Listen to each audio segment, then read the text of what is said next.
Welcome to World IA Day 2020. My name is Abby Covert, and I have the honor of holding credit for the initial idea of this amazing event.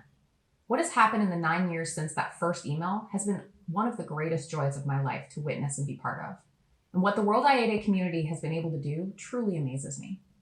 10 years ago, the IA community only had large annual conferences that meant travel expenses, time away from home, and depending on where you live, a pretty long commute. This got the IAI team thinking, what about everyone else? What about the parent who can't travel away from their young kids for a week to attend a conference away from home?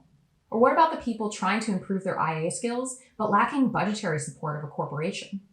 What about all of those sense makers that are out there practicing information architecture in languages other than English and in cultures other than those of the West? The idea of World IA Day was born from these questions. So why did we create World IA Day?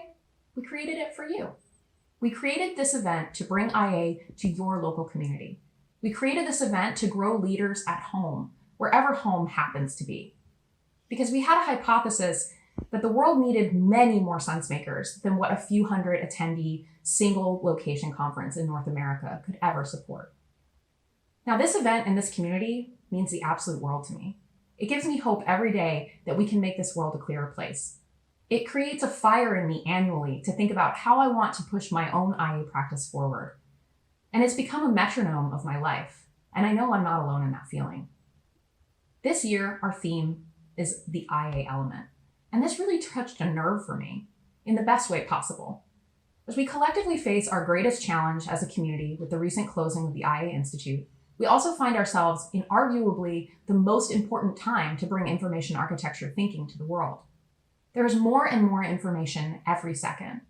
And there is an increasing prevalence of terms like post-truth and disinformation architecture that are being popularized in the media to explain the onslaught of complexity and misuse of information by bad actors. I expect that we will look back on the year 2020 as a year that information architecture finally hit its stride in explaining itself, or the year that we instead retreated further into the obscurity of academia. You, the people attending World IA Day today, are the people who will decide which way we go. And I have every hope that we are going to emerge collectively re-inspired to make the unclear be clear. So I hope that you are inspired today. I hope you find your IA bestie.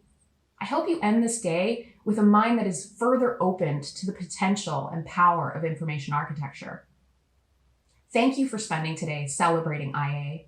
And most importantly of all, thank you to all of the organizers all over the world that pour their hearts into this event annually. You are truly changing the world, whether or not you realize it. Thank you.